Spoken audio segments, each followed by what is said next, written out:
Hello students. तो current electricity chapter हम discuss करेंगे वन बाय वन।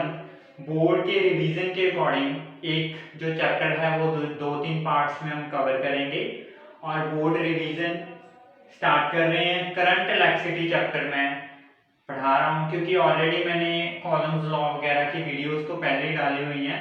उसका चलो एक वन शॉट भी कोशिश करेंगे बना दें। तो करंट इलेक्ट्रिसिटी चैप्टर से स्टार्ट करते हैं। तो इलेक्ट्रोस्टैटिक्स में हम क्या बात करते हैं? इलेक्ट्रोस्टैटिक्स हमने बताया था that is a branch of physics which deals with the study of charges at rest. जो चार्जेस रेस्ट पे थे उनके बारे में वो बता रहा था। तो अभी हम बात करेंगे करंट इलेक्ट्रिसिटी की। Current electricity is a branch of physics which deals with the study of charges in motion. जब चार्ज मूव करेगा उसकी स्टडी करवाएगा। चार्जेस इन मोशन, जब चार्ज मूव करेगा तो वो क्या बन जाएगा? Charge in motion. Charge move करेगा तो वो क्या बन जाएगा? करंट। तो सबसे पहले हम करंट की ही डेफिनेशन लिख लेते हैं। इसको इलेक्ट्रिक करंट भी बोल सकते हैं, ओनली करंट भी हम बोल सकते हैं। अगर कोई ये कंडक्टर है, इसमें से नंबर ऑफ चार्जेस जा रहे हैं, नंबर ऑफ चार्जेस, तो मैंने कुछ यहाँ पे कोई क्रॉस सेक्शन कंसीडर कर लिया। उस क्रॉस सेक्शन में से per unit time, let's suppose D की टाइम में डी क्यू चार्ज फ्लो हो गया। पर यूनिट टाइम इस क्रॉस सेक्शन में से कितना चार्ज फ्लो कर रहा है, दैट इज इलेक्ट्रिक करंट। अगर डी की टाइम में डी क्यू चार्ज फ्लो हो गया तो हम लिखेंगे आई, इसका सिंबल है, करंट का सिंबल आई है, सी नहीं है। सी हम डिनोट करते हैं चार्ज की यूनिट लिखने के लिए, कॉलम लिखने के लिए। I is the symbol of electric current. अगर डी क्यू चार्ज डी की टाइम में फ्लो कर गया तो मैंने लिख दिया जो करंट मेरा आएगा that is d q by d t. तो अगर इसको डिफाइन भी कर सकते हैं, हम लिख सकते हैं rate of flow of electric charge per unit time through any cross section. Per unit time किसी क्रॉस सेक्शन में से, थ्रू एनी क्रॉस सेक्शन, जितना चार्ज फ्लो कर रहा है तो हम बोलेंगे वो बन जाएगा हमारा इलेक्ट्रिक करंट। रेड वाला विजिबल है, 1 मिनट चेक कर लेते हैं। ओके, ठीक है, समवट ओके। तो करंट जो है, हम जब किसी क्वांटिटी की बात करते हैं उसकी डेफिनेशन देने के बाद हम बात करते हैं कि वो स्केलर है या वो वेक्टर है। करंट जो है that is scalar quantity.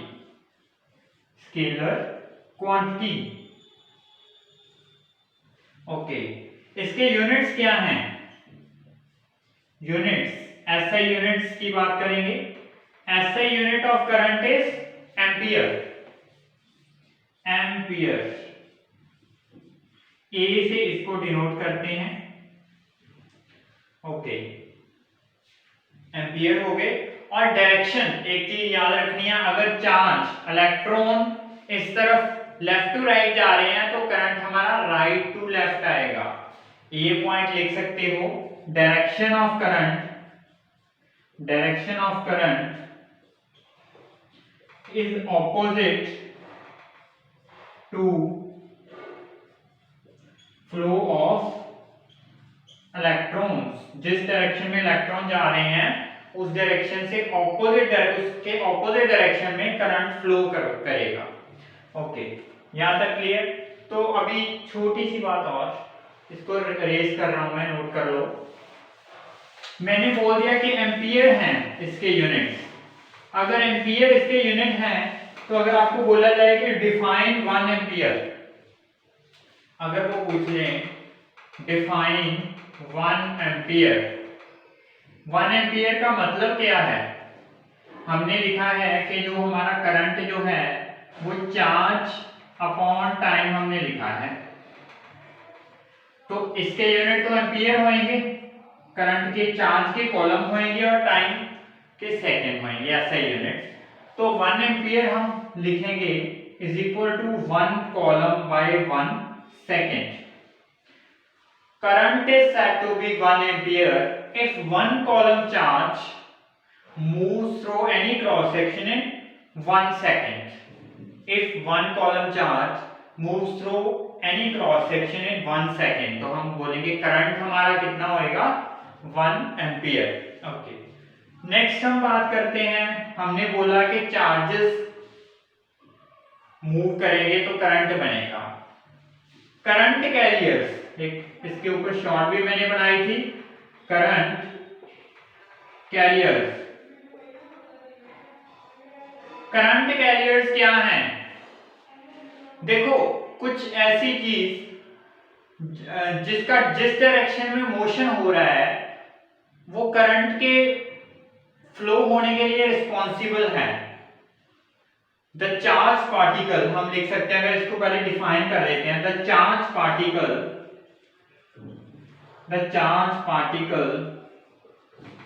whose motion in particular direction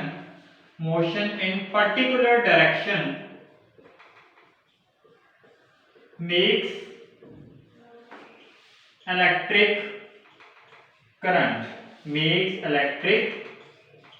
current. Okay, जैसे कि मैं बात कर लूं, अगर मेटल्स में चार्ज पार्टिकल करंट कैरियर्स कुछ और होंगे, सेमीकंडक्टर में और होंगे, मेटल्स में क्या होंगे? आपको पता है जब किसी मेटल की बात होती है, मेटल्स में कौन रिस्पॉन्सिबल होता है करंट के लिए? फ्री इलेक्ट्रॉन्स होते हैं मेटल्स में. That makes electric current. तो current carrier in metals is free electrons. और करंट कैरियर इन सेमीकंडक्टर, अगर हम बात करें सेमीकंडक्टर में करंट कैरियर्स कौन है? Holes and electrons. ये आप अपने मॉडर्न फिजिक्स वाले चैप्टर में स्टडी करते हो. एक क्या बच गया? इलेक्ट्रोलाइट. इलेक्ट्रोलाइट क्या है? कोई भी सॉल्यूशन जैसे NaCl का ले लिया मैंने, तो वहां पे क्या बनता है? जनरली केमिस्ट्री में पढ़ते हैं positive negative, Na positive Cl negative, तो इनको हम बोलते हैं आयंस. तो इलेक्ट्रोलाइट में कौन करंट कैरियर है? आयंस.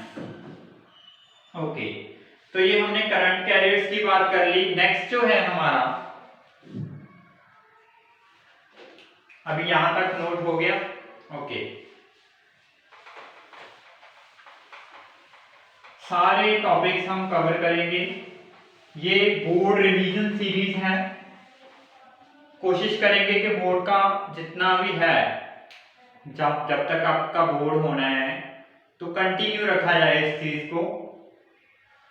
अभी हम नेक्स्ट इसके बाद क्या बात करेंगे? हम बात करेंगे ड्रिफ्ट वेलोसिटी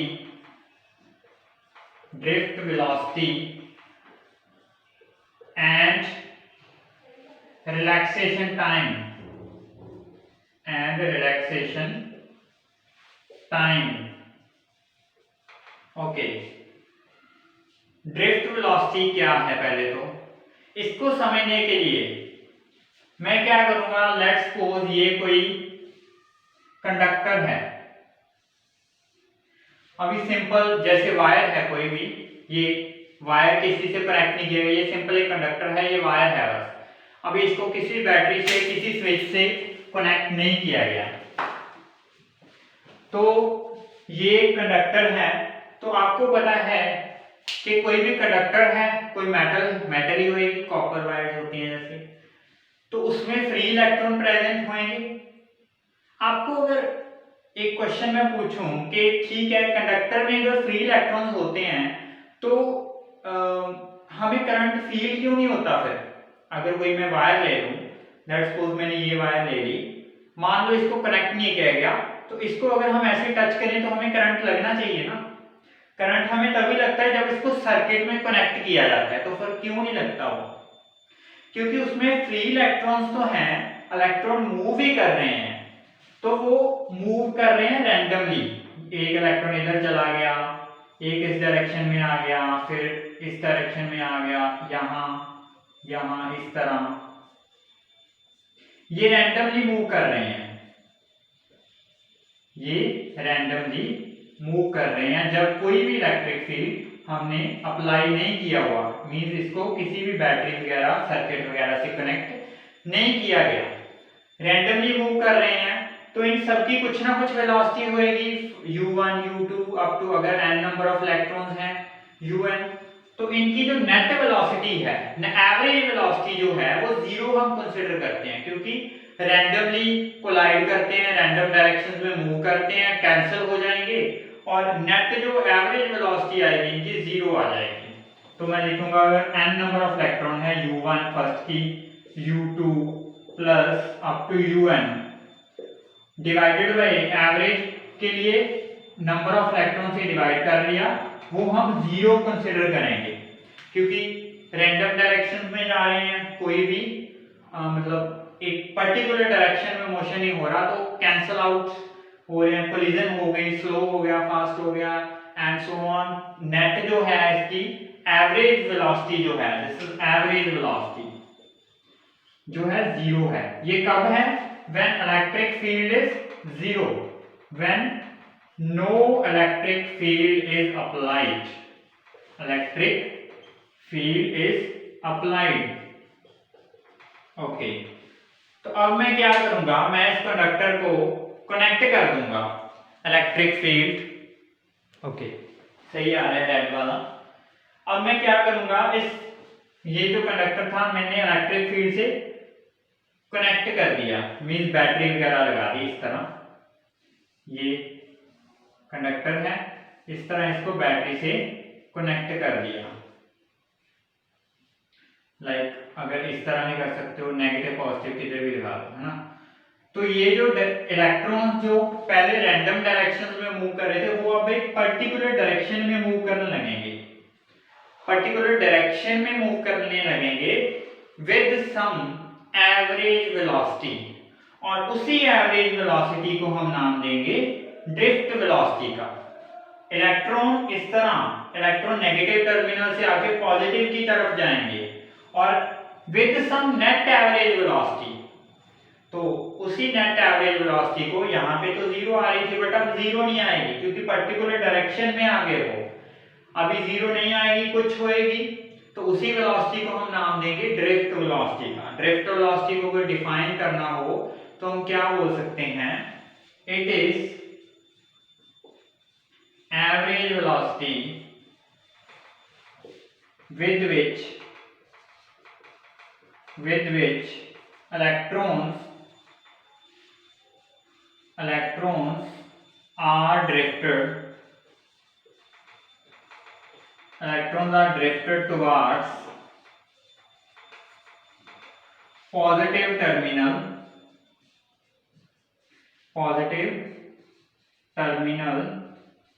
of बैटरी। जब इलेक्ट्रिक फील्ड अप्लाई कर दिया, 1 मिनट इंक डाल देते हैं, तो जिस वेलोसिटी से जाएंगे तो that velocity is drift velocity, okay. अगर इसको और थोड़ा सा डिफाइन करना हो तो आप लिख सकते हो, इसके आगे भी लिख सकते हो, under the influence of electric field. Drifted कब होंगे? पॉजिटिव टर्मिनल की तरफ ड्रिफ्टेड कब होंगे? जब कोई इलेक्ट्रिक फील्ड अप्लाई किया जाएगा। और भी लिख सकते हो, under the influence of electric field, okay. Drift velocity की बात तो खत्म हो गई। नेक्स्ट टर्म है मेरी रिलैक्सेशन टाइम। रिलैक्सेशन टाइम अब क्या हो गया, कोलिजन्स हो रही हैं, फर्स्ट कोलिजन होगी, फर्स्ट कोलिजन के बाद सेकंड कोलिजन हो गई, तो दो कोलिजन्स के बीच जो टाइम है that is relaxation time. Time between two successive collisions is called relaxation time. इसको हम नाम देंगे इस तरह, टाउ का सिंबल, टी का सिंबल जो भी है, तो ये है रिलैक्सेशन टाइम की डेफिनेशन। ओके, रिलैक्सेशन टाइम हो गया। नेक्स्ट ड्रिफ्ट वेलोसिटी का एक्सप्रेशन हम डिराइव करेंगे। अगर ये नोट नहीं हुआ तो नोट कर लो प्लीज, वीडियो पॉज करके नोट कर लो, तब तक मैं देखता हूँ रिकॉर्डिंग। ओके, इसको इरेज कर रहा हूं मैं।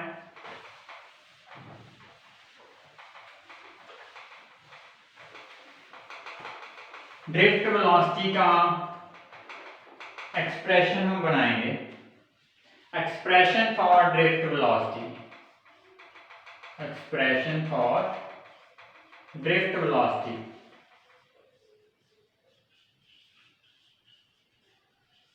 ओके, जब कोई कंडक्टर को इलेक्ट्रिक फील्ड लगा दिया था तो इलेक्ट्रॉन ड्रिफ्ट हो गए थे टुवर्ड्स पॉजिटिव टर्मिनल, और E the electric field applied, तो उनके ऊपर जो इलेक्ट्रिक फोर्स लगेगी F equal to q E होता है, इलेक्ट्रॉन के ऊपर चार्ज ई होता है और इलेक्ट्रिक फील्ड, बट ये नेगेटिव क्यों लगा दिया? अगर नेगेटिव चार्ज है तो उसके ऊपर जो फोर्स लगती है that is opposite to electric field. Negative sign indicate कर रहा है, तो वेक्टर फॉर्म में लिख लिया। अब इसकी एक्सेलरेशन क्या होगी? Net force divided by mass of electron. Net force है minus E divided by mass, तो एक्सेलरेशन हो गया ई बाय एम। अगर वेक्टर फॉर्म में नहीं लिखना, मैग्नीट्यूड वाइज लिखना है, तो ये बन गया इस तरह। नेगेटिव साइन क्या इंडिकेट कर रहा है? Negative sign indicates direction of acceleration, direction of acceleration is opposite to electric field, opposite to electric field। यहां तक क्लियर हो गया? ओके, नेक्स्ट, अगर एक्सेलरेशन आ रही है तो अगर इसमें कोई थर्मल वेलोसिटी थी, पहले कोई थर्मल वेलोसिटी थी, एक्सेलरेशन आ रही है तो ये टी टाइम में कुछ कोलिजन के बाद टी टाइम में कुछ वेलोसिटी गेन करेगा।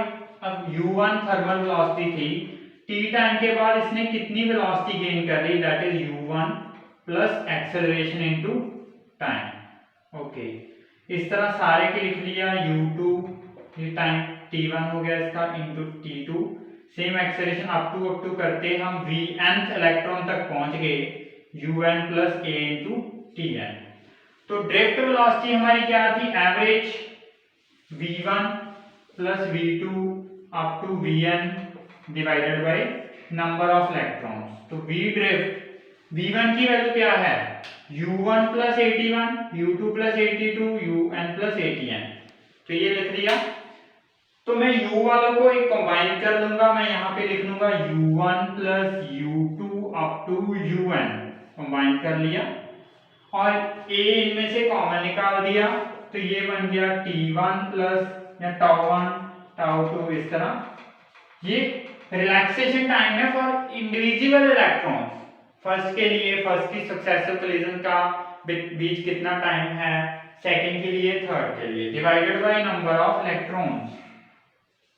तो अगर मैं लिख लूं u1 plus u2 up to un divided by n, तो ये तो थर्मल वेलोसिटी हो गया, और थर्मल वेलोसिटी अप्रोक्सीमल हम यहाँ अप्रोक्सीमेटली 0 कंसीडर करते हैं, n को सेपरेटली लिख लिया। सो थर्मल वेलोसिटी यहाँ पे हम अप्रोक्सीमेटली इक्वल टू 0 मानते हैं, तो ड्रिफ्ट वेलोसिटी आ गया a into, okay, t1 plus t2 up to tn divided by जो n बनेगा, तो इसके लिए मैं कंबाइंड टर्म t यूज कर रहा हूं, टाउ t कुछ भी लगा सकते हो, that is average relaxation time, average relaxation time. तो यहां से d बन गया a टाउ बाय तो कुछ भी नहीं, इसका कंबाइन क्या बन गया? टाउ। a की वैल्यू पुट कर दें, अगर a की वैल्यू पुट कर दी, a की वैल्यू है e बाय m, तो ये बन गया e bye m into relaxation time. So this is expression for drift velocity E by m into relaxation time. तो फर्स्ट वीडियो में हम इतना ही करेंगे।